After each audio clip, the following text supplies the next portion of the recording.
Headline edition, July 8, 1947. The Army Air Forces has announced that a flying disc has been found and is now in the possession of the Army. Army officers say the missile found...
And we are live from the city of Atlanta for another episode of the Shadowland radio show. I'm, of course, your host, Dr. William Lester, and I want to thank you for joining us. I always like to start the show off by thanking those people, those many people who have gone to YouTube to listen to the program, and also those of you who have been kind enough to subscribe to the program. I'm very grateful. Many of you have also been listening on Google and also on the Facebook page. So I definitely want to share with everyone the appreciation. And also, I've gotten several emails talking about the show, giving some commentary, critiquing some of the guests, and I greatly appreciate that. Now, we have a website that is up that is specifically designed for the show. It's shadowlandradio.yolasite, which is YOLASITE, yolasite.com. And up there, you can also listen to the archived episodes. And we also recently put up a store for the show where you can get your official show coffee mug and T-shirt, the creature tee with the alien and the Bigfoot, and it's a cool T-shirt, so check it out. That's shadowlandradio.yolasite.com. Now, on this episode, I have a gentleman who has agreed to come on very graciously. He is a student at the Institute of Metaphysics, and he is a colleague. I consider him to be a colleague. He's very knowledgeable. He's also a good friend of mine. And I'm not going to bore you by going down his extensive dossier. I'm going to let him do his own talking. His name is Mr. Anthony Holmes. Anthony, are you there? I am here. Well, thank you for How being. you doing? Oh, I'm doing great. Thanks for being on the show. Thank you. And, Thank you for having me. Oh, it's a pleasure. And I promise you, folks, that you're going to find a lot of interest in what he has to share with us. Now, before we get into some of the juicy stuff, as it were, Anthony, would you give the listeners a little brief bio of yourself? Yes. My name, again, as you know, Anthony Holmes. I came up in music, first of all. As a child, I started drumming at the age of 7. Whoa. I got to stop you right there. Okay. I have to cut you off right there. And I'm sorry you didn't even get cranked up. That means that you and I are both drummers, and we'll get into that. All right. So I'm sorry. Carry on. Yeah. The drumming I've done was Latin music and West African drumming. Okay. Came up drumming. My uncle taught me a lot, and he brought a lot of people over from West Africa, master drummers, and I studied with them and with the National Ballet of Senegal. And traveling a lot, drumming full time. I was doing it full time. I was open to a lot of things, things I didn't understand. Being around African culture, you'd be exposed to a whole lot of things. And as a child, I started growing interest in, people used to say I was weird, but I don't think I was weird. And the things I started being interested in was the paranormal, uh, the unknown, I'll put it that way, because I used to fear it. Okay. And I said, well, the only way I'm not going to fear it is if I study it. And once I learn about it, then I will have less fear about it. Okay. So I used to just, read different things as a teenager growing up. Everyone watched your typical movies and things of that nature. But doing African drumming, I drummed for a couple of ceremonies. And a lot of the ceremonial drumming I did was for like medicine men, doing things for people who were sick, and playing specific rhythms for healing. And when you participating in those things and you actually see it, it kind of blows your mind. Right. And a lot of my family were into a lot of meditation, a lot of yoga meditation, different things of that nature, mantra meditation. And coming up around that just opened up a whole new realm of the paranormal, because you can meditate, and what you're doing is actually just punching that line into the spirit realm. Correct. And depending on how deep you go into your meditation. And as a child, being around that, and you have those who were doing it for the good, and sorry to say, but I had family members that was doing it for the wrong, the darker side of it. And being exposed to that kind of really got me to thinking, what's going on. Coming up and living in different houses, all this is surrounded around the drumming. We used to drum like, how you go to Puerto Rico somewhere, they will have house parties. It's just music everywhere, And the same with in D.C., my uncle's house, cousins, we used to always bring the drum and drum. And out of that, I kind of stopped for a little bit because a lot of things started happening. Living in New Jersey, there was a lot of things I didn't understand, what you would call paranormal now, but a lot of things, strange things that were happening in the house after we drum, and everybody leave, and I'm left there with mom and everyone, and stuff started happening, and a lot of that drumming and chanting they were doing, I didn't understand nothing about it. I was saying the chants, but I ain't know nothing about it. And actually, those chants were conjuring up things that I ain't know nothing about. So when you were involved with the drumming, and then in aftermath, there was activity in the house. Can you give the listener some example to give them some idea of what you experienced? Oh, yeah. First of all, first of all, we had dogs. We had shepherds, and they stayed away from the basement. You think they supposed to protect you, but they go to the basement, they gone. They run it. And when we used to go near the basement or in the basement, you always smelled blood for some reason. You always smelled blood. And you begin to hear, as we were sleeping, you hear breathing in the house, heavy breathing. And no one was in there that was snoring.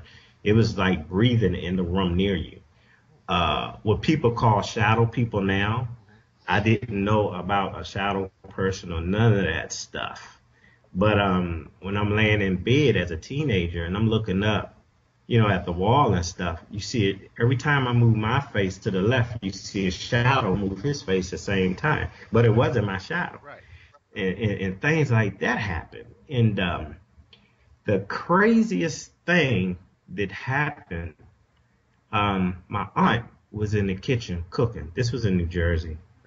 And we were downstairs. I was in the kitchen talking to her. And I said, well, I'll be back. I'm going to go upstairs and use the restroom for a minute. So I went upstairs. Now, there's only one way upstairs and one way down.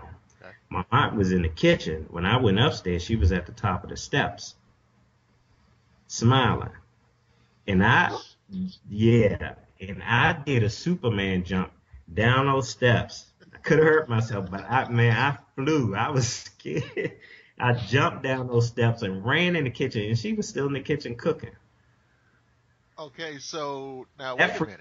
Now, so which one was the real one? The one in the kitchen? Yes. Okay. The real one was the one in the kitchen, and now the one upstairs, don't know what it is, but I'm thinking it was a familiar spirit or something of that sort, but it freaked me out. Yeah. I kind of like, I didn't want to go upstairs. I slept in the room with her and my uncle for the longest because I didn't want to go upstairs and stuff when I spent the night over there. And another thing I noticed about that is that there was a lot of negativity in the house. There was a lot of arguing every time I go over there, a lot of fighting and stuff like that. And that I'm starting to know now that type of stuff opened the doors for entities to come on in. Right. All that negativity, and then all the ritual stuff that was being done, and the meditation, and the mantras, and all different types of things that was going on in there, wasn't helping. And then to say the least, they lived right next, like probably about 10 yards from the graveyard. That ain't making no better. So it was crazy. It was crazy, and that's what kind of sparked my interest in the paranormal. That experience, I was just sitting here listening to you, and I just kind of visualized that had to be terrifying. Yeah, it was. To see this person, you know this person is in this room. Right. And then you go to another area. Right. Where they could not possibly have been there or beaten you to that area. Right. And they're there, and they're grinning at you. Right, and it's a hideous grin, a little hideous grin. Right. Yeah. That threw me for a loop. Wow. And then that kind of made me want to learn more about it as I got older. Then years went by, and then I started being. I'm a little sensitive. It's easy to pick up things, and when I sense things around and stuff of that nature. And I stayed in church a lot. My family started going to church a lot, my mom and stuff. And then I got involved with youth ministry, and coming up in ministry, started studying biblical theology a little bit and things of that nature. Started learning a lot more about the paranormal. And, when I come to realize, I tell myself now that, I don't need to be afraid of the paranormal, because actually it's just the other side of who we really are. Right. We're first a spirit, we have a soul, and we live in a body. And it's, in today's culture, people starting to get into the paranormal for good reasons, but majority, I think, for a lot of the wrong reasons and stuff of that nature. So what do you think some of those people who, like you said, maybe they're not getting into it for the right reasons, what do you think that they're doing? What are they up to? Well, number one, they getting into it because they see all these other little groups doing it. Yeah. So they say, well, if I get about 3 or 4 people, we could be a paranormal group too. Okay. They just go buy some equipment and do what they see on TV and feel that they're qualified to do the work. They get some EVPs. Some EVPs and stuff like that. And they get one EVP, then they're professional paranormal investigators. And I'll tell you something, and I don't know why this doesn't get talked about more, and you tell me how you feel about this. Of course, anybody with a digital voice recorder or an even an old-fashioned tape recorder, right? Which is, I believe that it's more difficult. It's very hard to fake if you're using old-fashioned tape. Yeah, real tape. Yeah, it's real tape. That's very hard to. But anyway.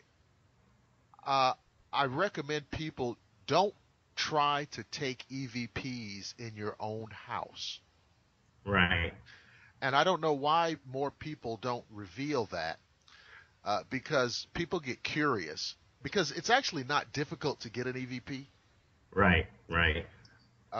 But I've known of cases where people would try in their own home, and they would get something coming across, a voice, Right. and they would always get just enough information to keep them coming back, Right.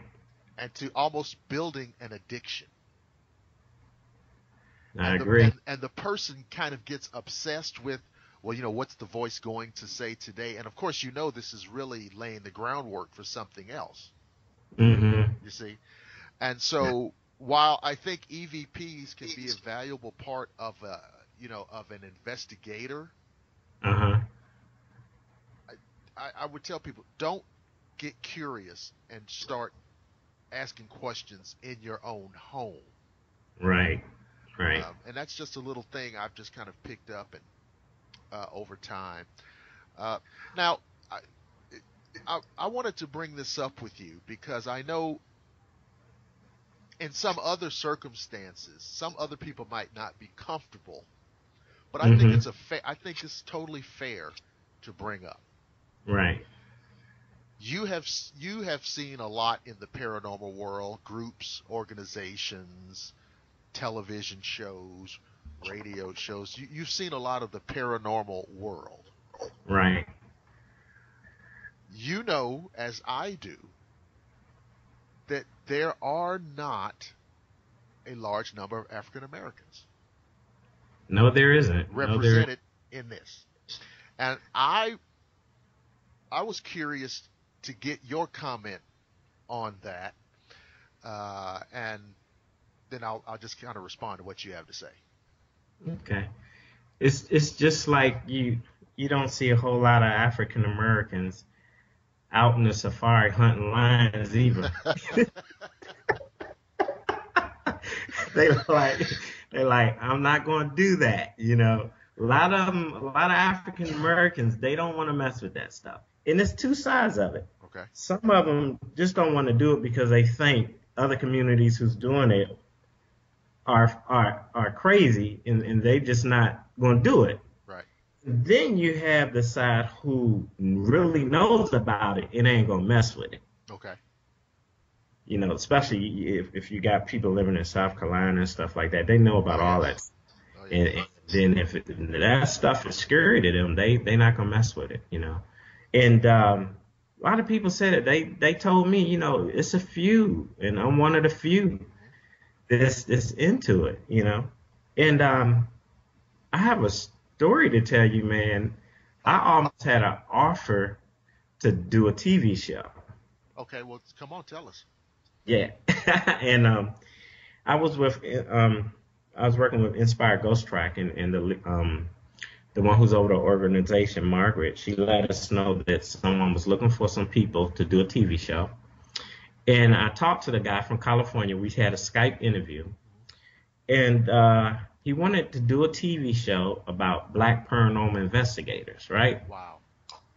Okay. It was sounding good until he told me the name of the show. He was not trying to tell me the name. And I said, well, we're going through all this. Everything has a meaning. What's the name of the show? I don't know if I want to hear this, but go ahead. He said, oh, the show's going to be called Paranormal Hood. He didn't say that. Yes, Paranormal Hood. I said, sir, he asked me, do I still want to do this show? I said, no. No. For a couple of reasons. I said, one, it sounds like kind of stereotyping. Why does it have to be called the Hood? Kind of. I'm like, you already got something called Boys in the Hood. Now you want a Paranormal Hood? You know what I mean? And there was do you remember that there was a kind of a spoof or parody horror film. Was it Tales from the Hood? Remember Yeah. And it was a little ridiculous, but go ahead. Yeah. And I said, so what's this about, man? He said, well, I will send y'all to some of the scariest places on earth. I said, really? Like where? He said, well, we could go into the ghetto areas where there's been murderers and stuff like that. And a little bit, if we could find out where someone was shot or something, and a couple of days later after the investigation, we go there and do some EVPs or something. I said, man, you talking about going to a murder scene a couple of days later? I said, I don't want to end up being an EVP. Right. And then that's crazy. He said, well, that's where all the murder is happening in the hood, so we want to call it Paranormal Hood. I was like, no, I don't want to do it. Thanks for the offer, but no. And we talked a little while after that, and I asked him how he didn't get hardly anybody accepting that role either. I don't imagine he did. Yeah, I said, when you change the name and come up with a real significant purpose for it, right, then give us a call, but don't call me talking about something. It's called Paranormal Hood. See, there's all kinds of things wrong with this. Yeah. First of all, and the analogy I like to use is the following. Right.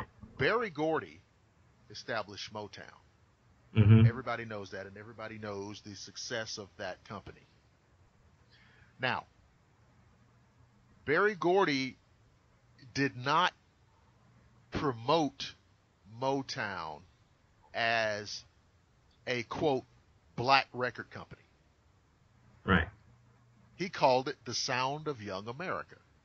Right. You see, because he understood if he had painted his organization as a, quote, black record company, he was really putting some limitations on where he could go and how far he could go and so forth. Right. And he understood, and that was in the era of segregation.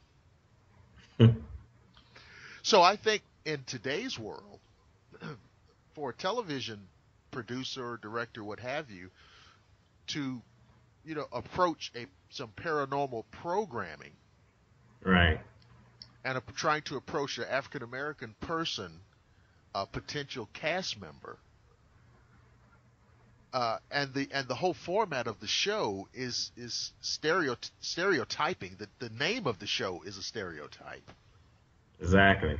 And so what that says to me is this person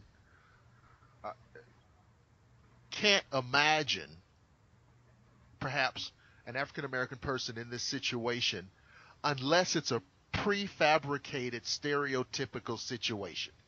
Right. Right. Black people doing paranormal investigations in the ghetto. Exactly. Okay. So that's very interesting that happened to you, and I don't think that show is probably not going to ever get on TV. Right. He had the plane ticket ready to fly me up for a screening, me and a couple other people, and I was like, nah,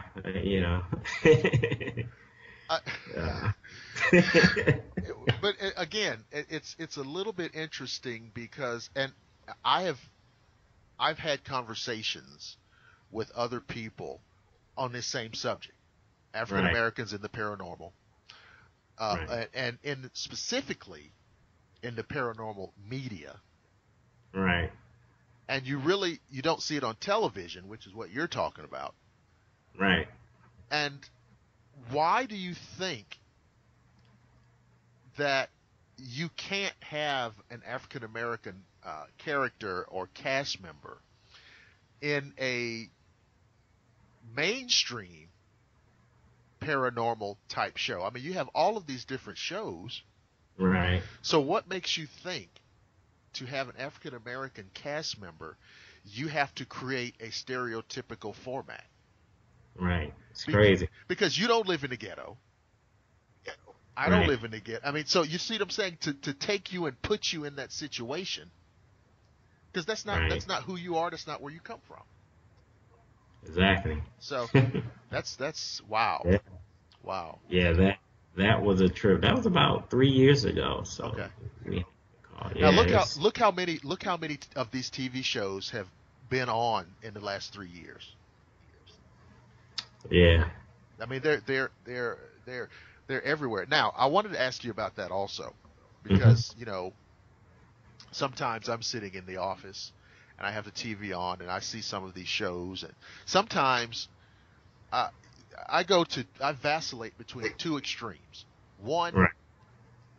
I can't watch it, Right. and then on the other end, I can't stop watching Right. it. Sometimes for inappropriate reasons, but Yeah. um, what's your take on some of the things or some of the are there shows that you like? Because like we can call names out. What if any are the shows on there that you like? I watched them all, man. I watched Ghost Adventures. Okay. I watched it's this new show. I can't remember the name of it. Uh, but they go around catching ghosts and putting them in boxes and taking them home. Oh, Crazy. that's Ghost Asylum? Yeah. I mean, if a if a ghost can go through a wall, he can't come out of a box. Unless it's something. Yeah, I think that, and I'm not sure, but I think that they feel that they are creating these Yeah. little traps like on Ghostbusters. Yeah, yeah, Like they yeah. can contain. I have no idea, but they build these little devices like something on Star Trek Right. that they feel can capture the ghost. Exactly. So I I don't know, and listen, I wouldn't even doubt that at some point in time Mhm. some kind of technology like that could possibly exist. Right. I don't think these guys are doing it. No, no. So I haven't seen a lot of that show, but yeah. So there's Ghost Asylum, Ghost um, Society, Ghost Ghost Adventures, Adventures. Ghost Hunters was coming on, but I haven't seen that on in a while. You have Paranormal State was one that used to come on. That was uh, that was the one that was connected to the college up there. Yeah, Penn State. Uh huh. Yeah, Ryan Bell and them. Yeah, Okay. Paranormal State. And we have Paranormal Highway. They have all these different paranormal, and you see a lot of the same people on different shows too. Yes, I noticed there's a lot of this show's canceled. I got to get over in this other show. Now I could be wrong, but I don't know if Paranormal Highway is still on. Now, I haven't seen that in a while I haven't seen that either. in a while. Yeah, That one did not, in my view, have a lot of flavor. right. Um, there is the Finding Bigfoot, Yeah, yeah. Finding Bigfoot's one. which uh, you know, as I just my goodness. Yeah, they haven't caught him yet. Well, they're not going to, and I have to say, I, there are moments in which that show is entertaining, Yeah, but that's right. they're out there filming a television show. Right, Okay, they're not looking for Bigfoot. They're making a TV show, exactly. and so it should be titled "Making a TV Show About Finding Bigfoot." Right. That's what That it should be sounds about. called. Right. Yeah. Right. Okay. So there's that one, and but I tell you, there is one that I do enjoy watching. Is called Paranormal Witness. Um, You haven't watched that a whole lot, but I heard of some stuff about. I haven't really watched that though. How that is one's on that? Sci-Fi Channel. Okay. I I tend to watch that one more because they do reenactments of Hmm. cases. Okay. They do Okay. reenactments of cases, and they are it's very gritty. Right. It's very bare bones. It's very gritty. Um, and there's a lot of cases. There's a lot of cases that I've heard about over the years. Hmm. A lot of landmark cases, and it could be ghosts. It could be Hmm. like demonic hauntings. It could be UFOs. It could be Right. cryptozoology. They cover all of the fields. Oh, okay. Wow. They cover all of the fields, and I just feel like there's more substance there, and they're not trying to be. It's not a show with a team of folks going around stumbling around in the dark, Right. right? So I like that. But yeah, I wanted to get your take on the paranormal media because there's so much of it, and I did Yeah, not know that it's you had been approached about a show.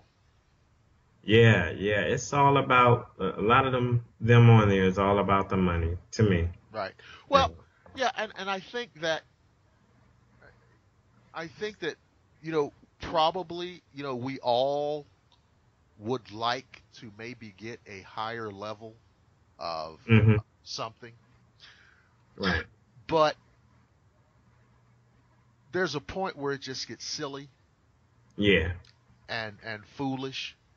Hmm. And everybody. I'll give you a great example. Like, I don't know how close you're following this thing that they recently, this Roswell thing that blew up in their faces. They supposedly had these slides, these Hmm. photographic slides, which were supposed to reveal, one of the crash victims of the Roswell incident. Okay. And they had all of these folks gathered for this big event. They had pay-per-view. You could Wow. you could log on anywhere in the world, and they had over 100. They had hundreds of thousands of people on a Mm. pay-per-view thing, right? Wow. And then they had thousands of people in attendance, and of course, it was some kind of little dummy, some kind of little, some kind of little Right. stuffed museum exhibit. Right. And there were some big name UFO people attached to this, Oh wow. and everybody just looked foolish. That's crazy. Yeah. Yeah.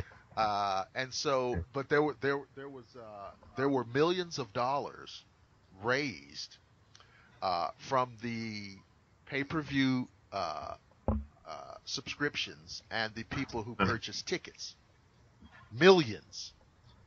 That's a lot. And so now everybody's backpedaling and Wow. changing their phone number and those type of things. Um, so those are some of like the fraud things.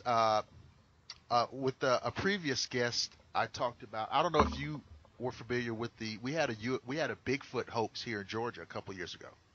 Oh wow. I'm not familiar with it. Oh, Yeah. okay. All right. Well, let me. Okay.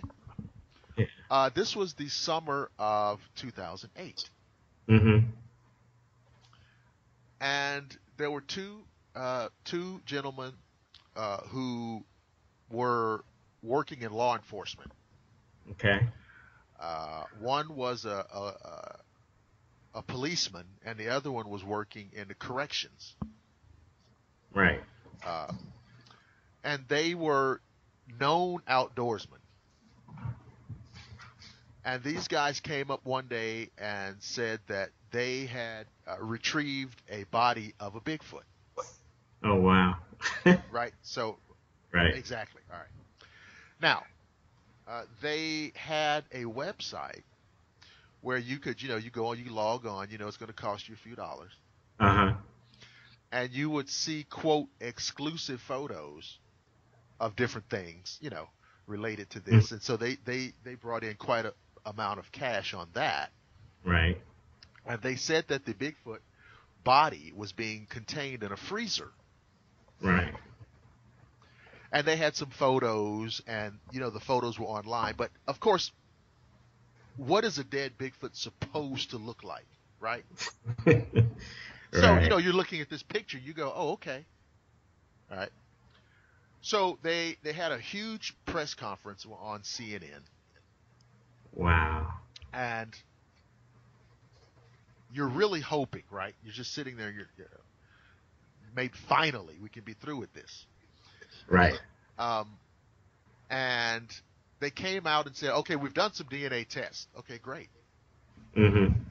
What are the results? Well, we got 3 results. And I'm squirming in my chair Right. because I know better than that. Right. So they said one test came back human. I'm Mhm. like, The second test came back as, I think he said a possum or an armadillo. Oh wow. I'm like, what is it? What? And the guy said, well, maybe I think it was something that it ate. Wow. But now that's ridiculous because if you eat some fish, that's not going to register. Your DNA is not going to register fish, Right. right? So that was, and then of course the third test was unknown. Oh yeah, and so this thing just went south quickly. And anyway, long story short is that these guys had acquired a realistic-looking Bigfoot costume. Oh wow. It was very realistic. But it was a Mhm. costume, and they had stuffed the costume with the flesh of animals they had killed in the woods. That's bad.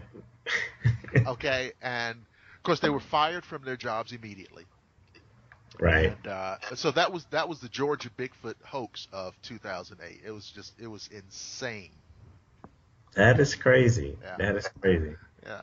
So I didn't mention it at the top, but I wanted Mhm. to ask you. You guys, you are involved in an organization, right? Yeah, Okay. Maryland Ghost Trackers. Okay. Yeah. Tell everybody about your group. Yeah. Well, Maryland Ghost. Well, the first group I was with was Inspired Ghost Tracking. That's when I first started, going on investigations and private investigations. They taught me a lot. And when I moved, I'm a little further away now. So I got with Maryland Ghost Trackers. They're good friends of mine.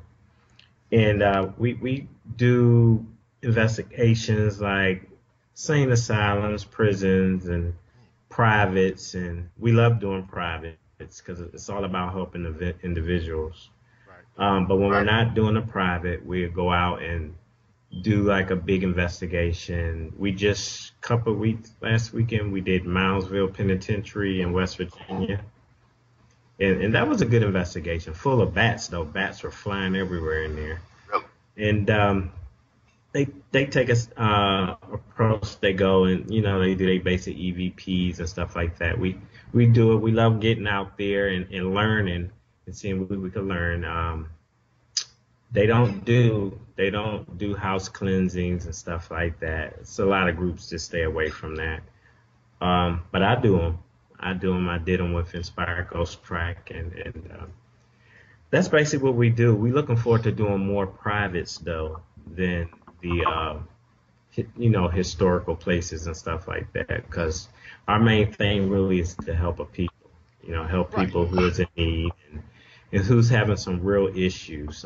We did an investigation at a restaurant a couple months ago. The owner had asked us to come in, so we did a private investigation, and to reveal like over 50 or less people showed up for the reveal. There's people who used to come out to the restaurant and eat who was having experiences, and when we started showing the evidence and like some of the EVPs we got, when we started playing them, people in the audience who recognized the voices just started crying. And that's when you know that you really touch something and kind of capture something that they're familiar with. Touched a lot of people, a lot of people. We asked them what did they want us to do. We always ask that after the investigation, do you want this stuff taken care of, and they didn't want anything done. They just wanted to know if we could validate what they've been going through, and we validated it to the T, and gave them a copy of everything, and that was that. What was in your view, what was the largest percentage of the haunting was what? Just kind of, For the people there, yeah, just because the history of the place or what? the history of the place there, and actually it's not far from, like, I think battlefields or something like that.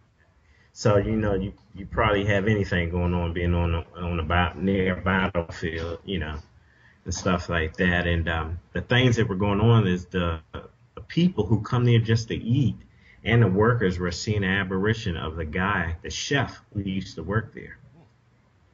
And we didn't catch any photo, nothing on the DVR.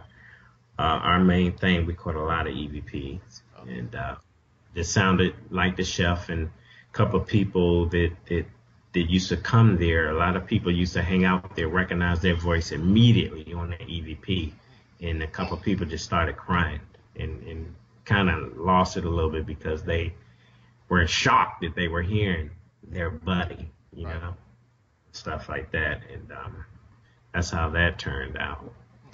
But I love investigating. My main thing is learning what I can learn. I really like the privates because I'm more into helping people who are having issues in home because of the stuff I done seen coming up. I can't imagine other people going through that. And then you have people in these homes that are not knowledgeable of what's going on and don't know where to turn. Right. And you got some people that will go in and investigate on a private, and when they leave, they just left the house worse than it was. They go in and do a private investigation, then they go in and say, okay, we're going to cleanse your house. Let's do a seance, and let's pull out the Ouija board. And what you're doing is just opening more doors for other entities to come in and jack up everything. You're not helping them. You just turn them up even more, And that's one reason why what led me to your school. I learned a little bit about demonology through the church, and I wanted, and when I was looking at your site, it was a lot. I was like, wow, I never seen all this. It goes deeper, Right. And what I did, man, it was a little dangerous move, but before I got with your school, I got a book. I don't know where the book is now, but I think I lost when I moved. I got a book. I was starting to read about demonology and stuff like that. And I said, well, if I'm going to learn about it, I need to learn about it from the people who do it. Right. What I did, I went to the Church of Satan website. Uh-oh. And I ordered some books from them. Okay. And they sent me their book on everything that they do behind those doors. Right. And there was a lot in there, man, about their black mass and all kinds of stuff. I was like, wow. I said, well, the only way you're going to learn is learning from the people who do it. Right. Yeah. Professors, That's the only thing I ordered from them and never ordered from him again. I was about to say, it's yeah. But that clear. book, yeah. The book has some powerful stuff in it. I was like, wow, this stuff is deeper than what people think. Oh, yeah. It's deeper than what people think. They think their house is haunted by a relative and stuff like that, and really it's not. It's an entity starting out that way, and then as they go along and when they trust, it changes and stuff like that. And these evil spirits, they slick, they smart, they've been here longer than us. Right. Like you say, they're the spirits of the ages. They've been here way before time. Right. And so they tricksters. They know what to do and know how to get us and know how to reel people in. Right. And they know us in many ways better than we know ourselves. Right. And they can exploit that ignorance. Right. So no, I think you're right. I'll tell you what took me by surprise though was, we put in the demonology program just because we just thought it was, naturally we should have this. Right. Okay. So, but over the last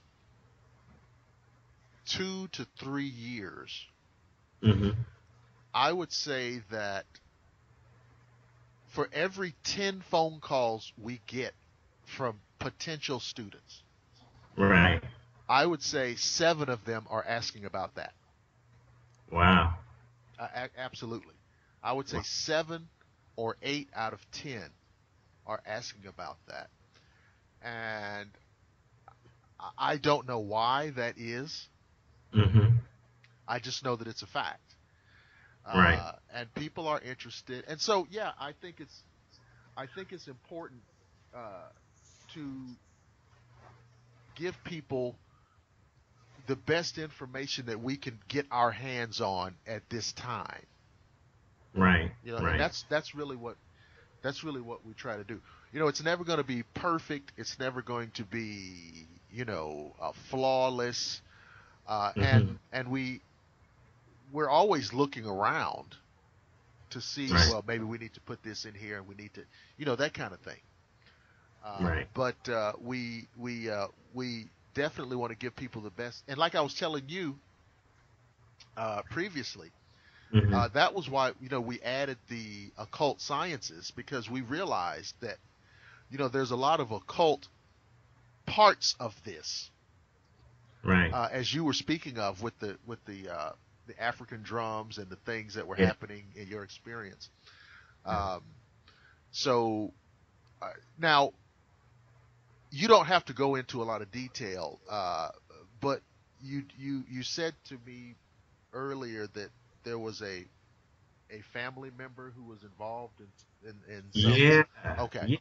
Yeah. It's one of my uncles. Okay. He's raised me up drumming, and Okay. he went to college. He have a degree in theology, and ever since a child, he's always been curious about everything.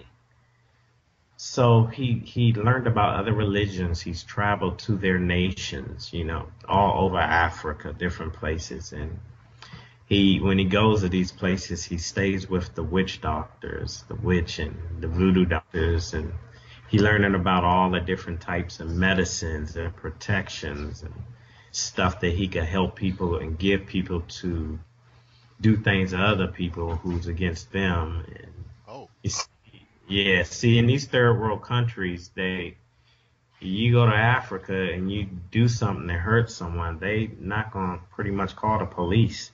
They gonna go home and do what they do, and then hopefully you wake up tomorrow. You might not. Right.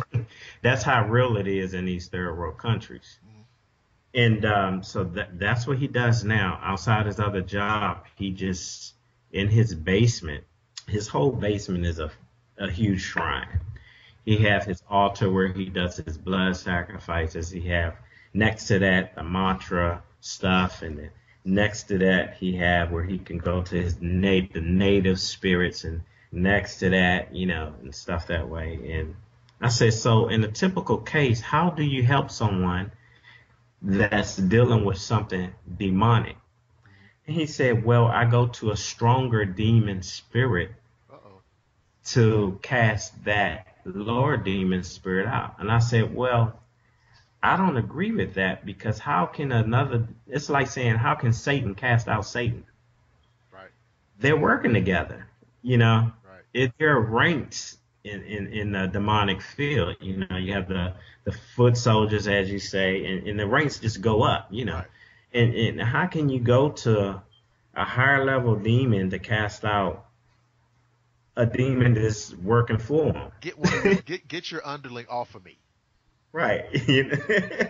Right. And so I'm like, he's deceived in so many ways.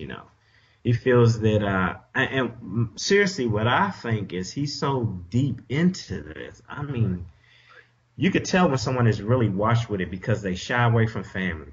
Oh. He stays away from the family. He really stays away from my mom, because she ministered to him every time he comes, Okay. Because So he's back and forth there. yeah, he's in some dangerous stuff, and he almost lost his life a couple of times dealing with this stuff. Uh-huh. He was doing some stuff, roots or something for someone. Then he went to work. This is when he was working in a funeral home, and they found him in a closet in the days. What, did he become just possessed or something? like he was in a shock or something. Yeah, and they couldn't get him out of it. And then he finally got out of it. Well, it's this pastor he used to go to when he get into tight situations from Nigeria. They called him, and the pastor came to where he was and prayed for him and got him out of that, whatever was going on, and told him he needed to leave that stuff alone. And he just kept, messing with it and stuff of that nature.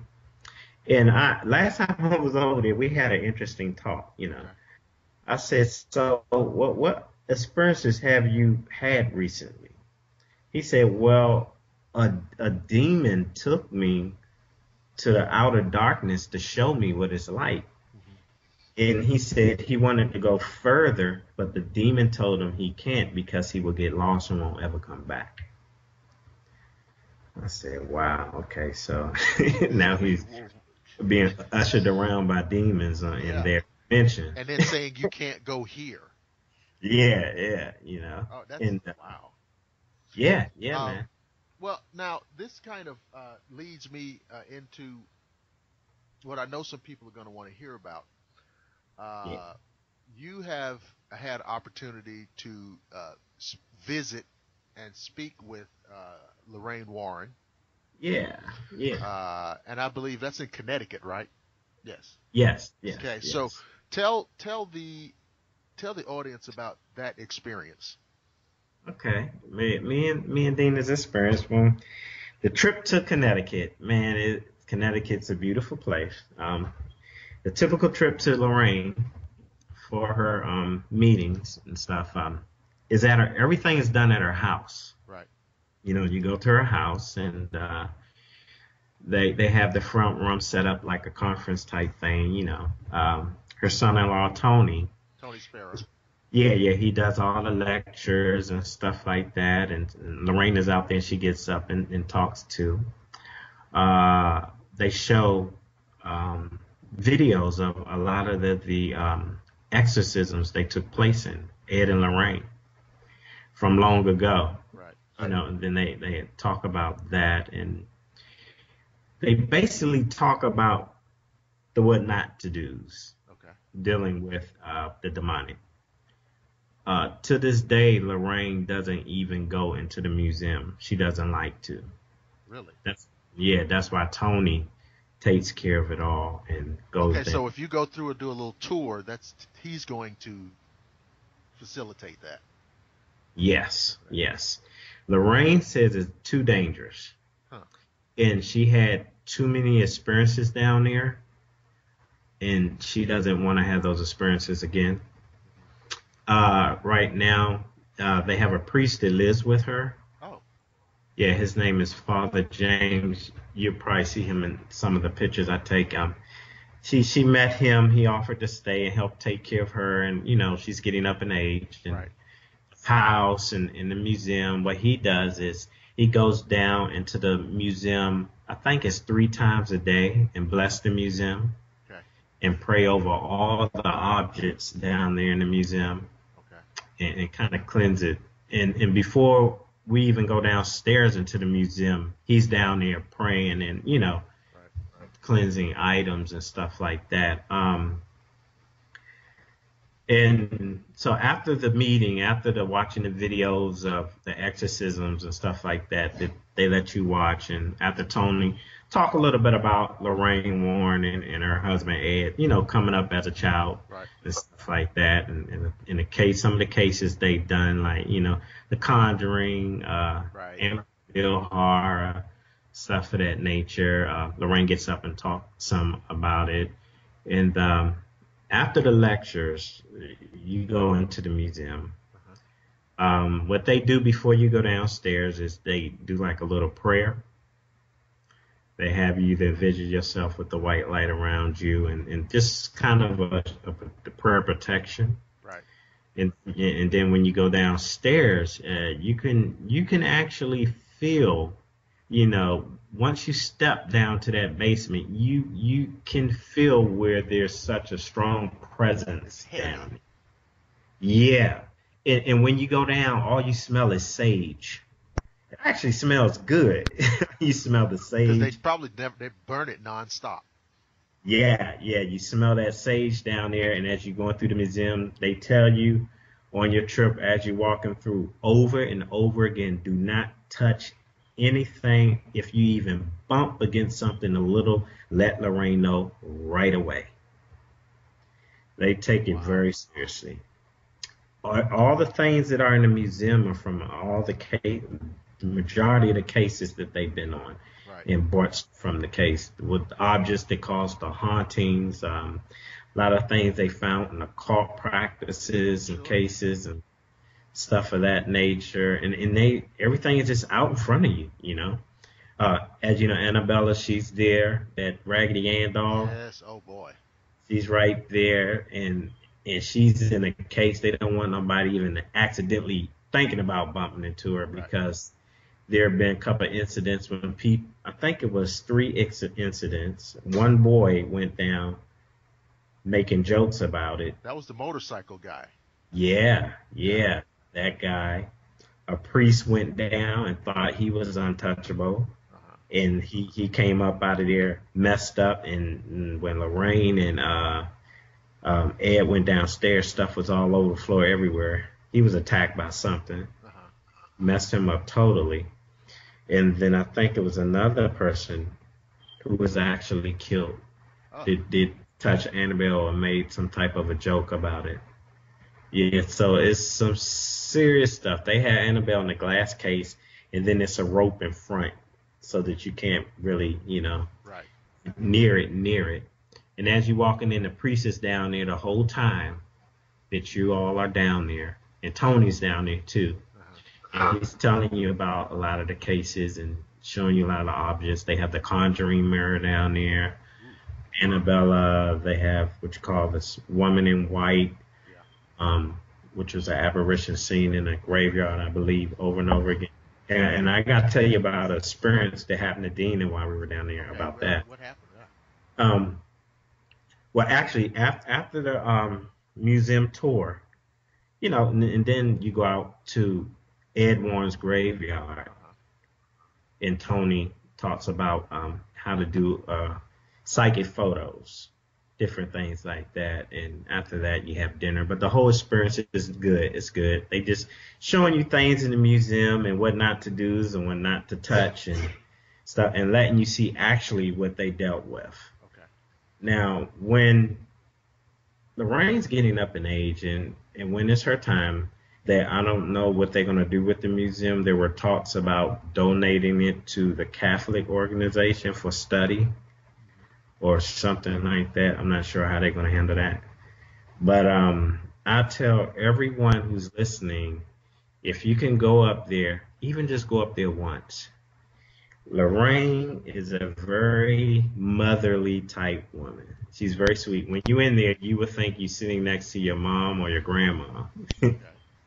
You know, and she would talk to you about anything. She's a good mentor.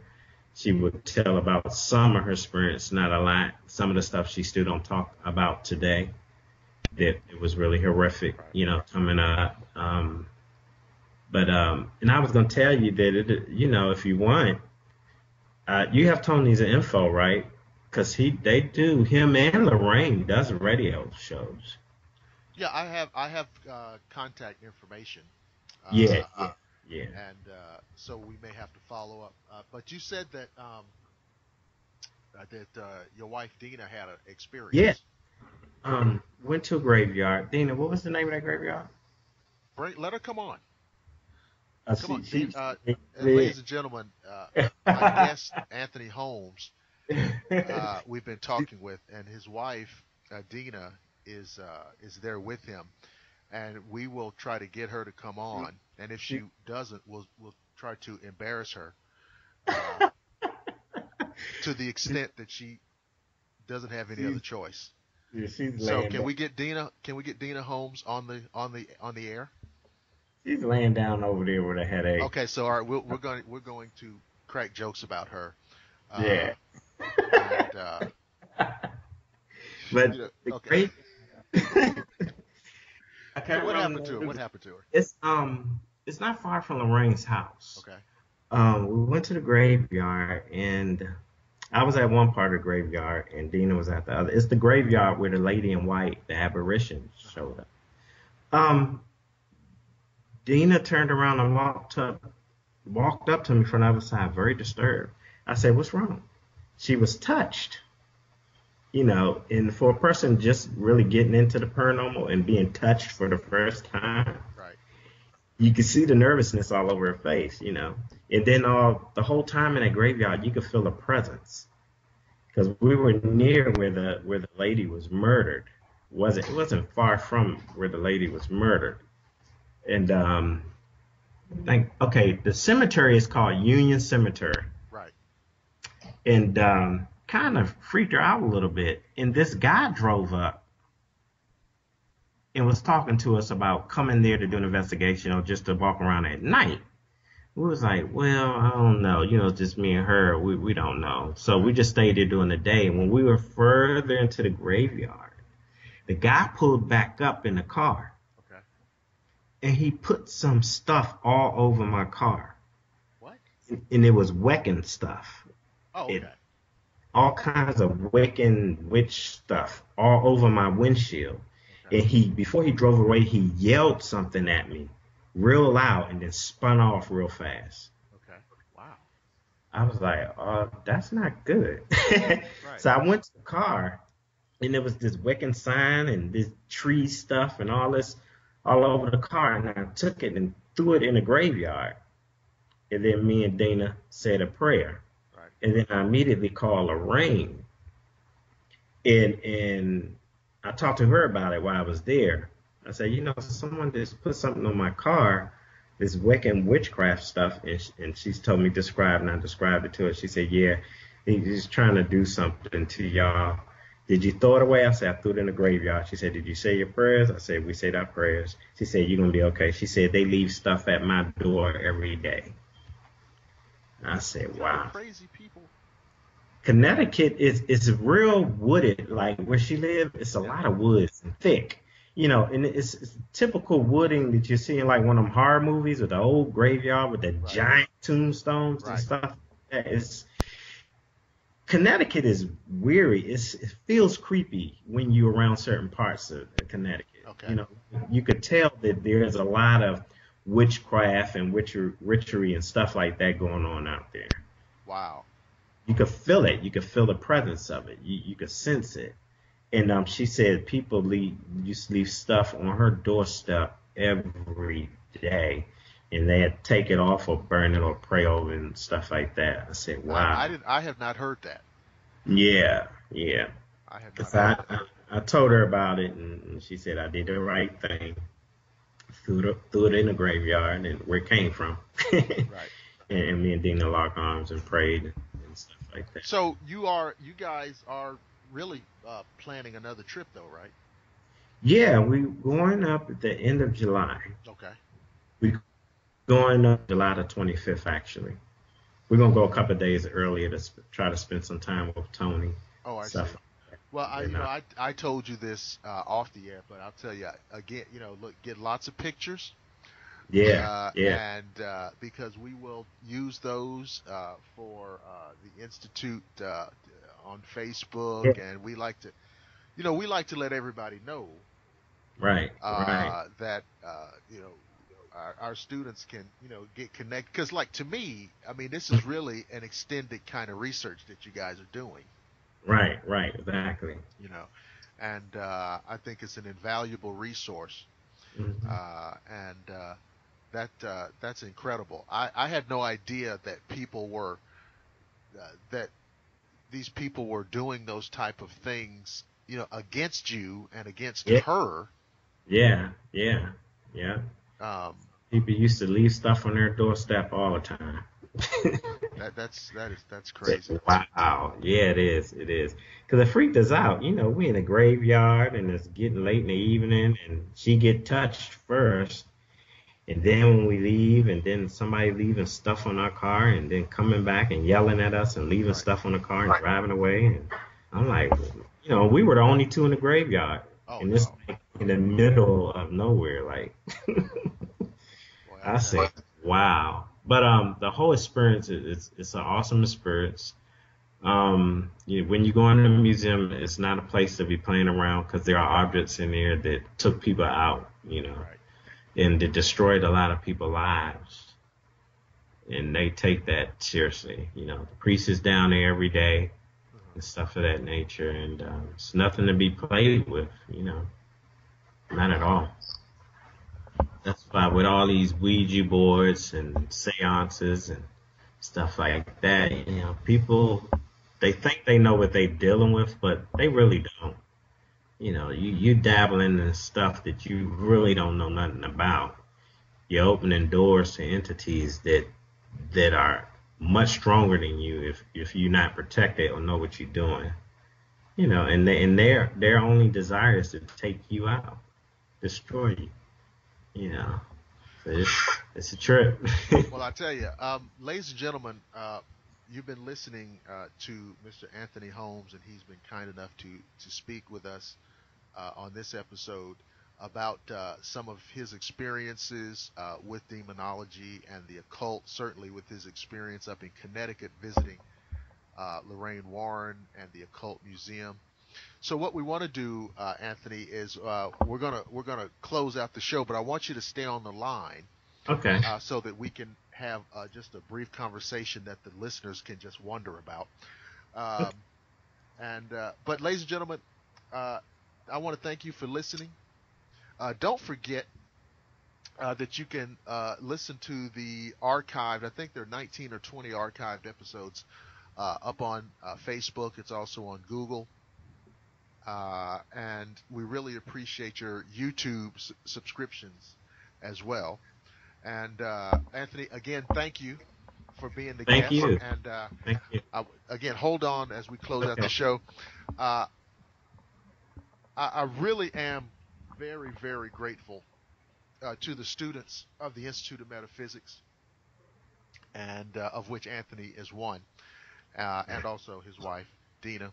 I'm very grateful to all of them because they have really supported the Institute. And when I started doing this podcast, they also supported this podcast.